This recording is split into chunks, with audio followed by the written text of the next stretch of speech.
So let's now move on to the next type of data type. That's lists. Lists are important. We'll use a lot of those. But there's also something called tuples. And really the only difference between a tuple and a list is essentially that a tuple is immutable. Tuples are also sequential ordered, which means that we can access them by indexing and getting the values the way we did with lists. What we can't do is we can't do an assignment on it, because you can't change what's inside a tuple. Tuples are immutable. That's the idea there. So that's for tuples. So now we have lists, we have tuples. These are sequential ordered collections, and we might want to move through them one by one, extracting elements and working our way through them to do stuff. For example, we might want to find something in a list. We look through each element, and we find some element that matches whatever we're searching for, then we extract it, and we are done, right? So that's a typical searching through a list is a typical exercise that we might want to do in inside lists. So let's see how we can iterate. The iteration is fairly straightforward. There's a for and a while. We're only going to look at for right now. We'll look at while when we're using it. So for now, we'll just look at the for loop. And then in the case of Python, there are two ways in which you can iterate through a list or a tuple or a collection. You can use what's called the range method.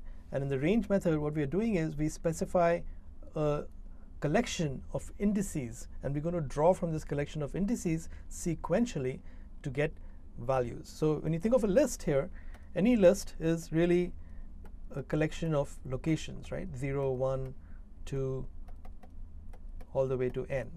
So if we can iterate through these indices by first getting a 0, then getting a 1, then we can do x0, x1, or as more generally xi, and get values out of our list, right? So what we want to do is we want to get successive values of I, and the range command does that for us. What it does is it pulls out successive values of I all the way from 0 up to the length of prices, up to this. So the argument there is length of prices. So up to there, it'll pull out the values one by one from that. And we can see that what this is going to do is going to be, to get the actual value itself, we need to give the name of the list that we are looking through, or the name of the tuple, and then we use the indexing method to extract values from that. So that's the basic way of iterating.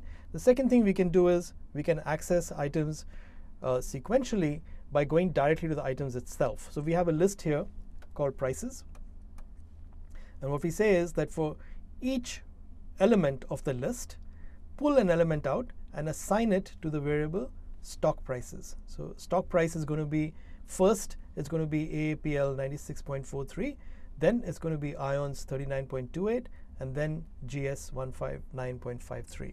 In turn, it's going to pull each one of them out and give it a value. So the difference between the two is very straightforward. In this case, we need to iterate through the indices, and that's what this is. And to extract values, we need to do x of I.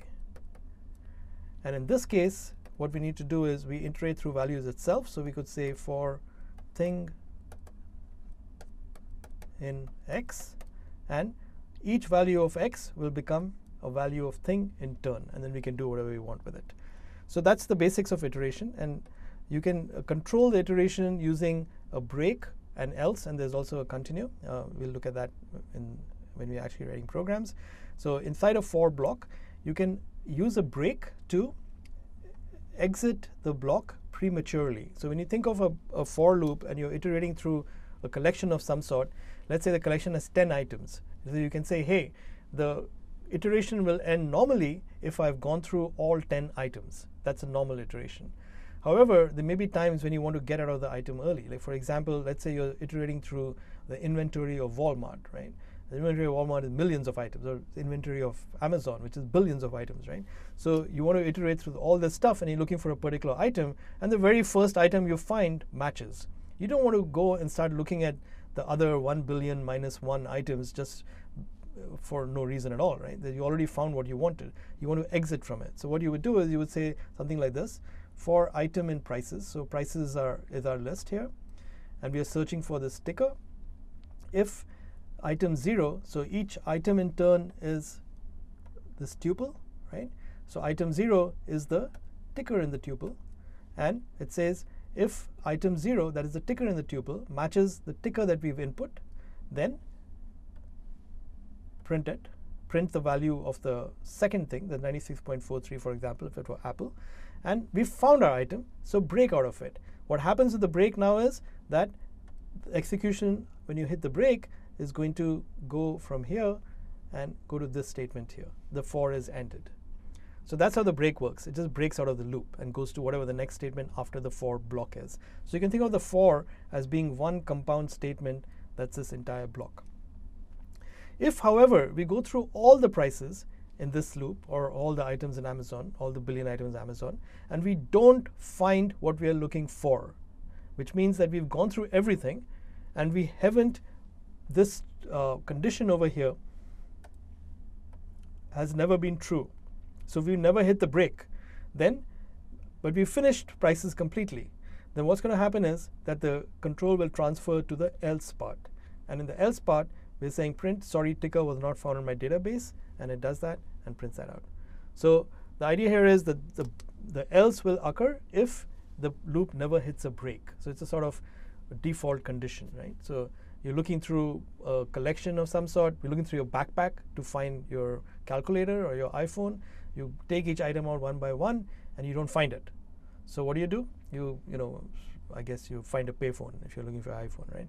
Alternatively, you find your iPhone. Now you don't want to pull out notebooks and wallets and those 6-month-old bagels that you left inside your backpack just because you have started doing it, so you're going to finish it, right? You already found the iPhone. You're not going to look through the rest of the stuff, which case you hit the break.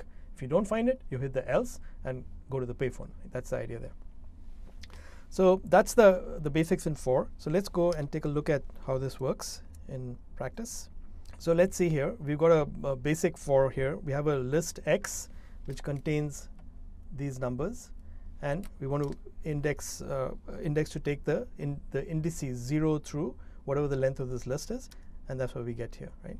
So what this is going to do is, and we can actually do this here. Say I do index, comma X index, and it tells me index 0 has a value 1, index 1 has a value 7, index 2 has a value 2, etc., etc. So that's a simple one. And we can see what range is doing is, all it's really doing is generating from 0 up to the length of X, is generating a series of numbers. It's called a generator. It doesn't actually create this list, which is why I'm forcing it to create a list here. It creates some, you can think of it as some kind of machine that is going to throw out numbers one by one. And the idea is simple. You're searching through Amazon, you have a billion items. You don't want to create a second list of size 1 billion just to hold indices, right? You'd rather have a little machine that throws the indices out one by one so that you're not wasting space. Okay? That's the goal there. So that's that. And the second method is, of course, to iterate through the list by pulling each element out in turn. So what this says is we have a list X here, the same list, and now rather than pulling out indices, we're going to pull the actual elements out themselves. So that's what we get here. So each element is an element. So notice the difference.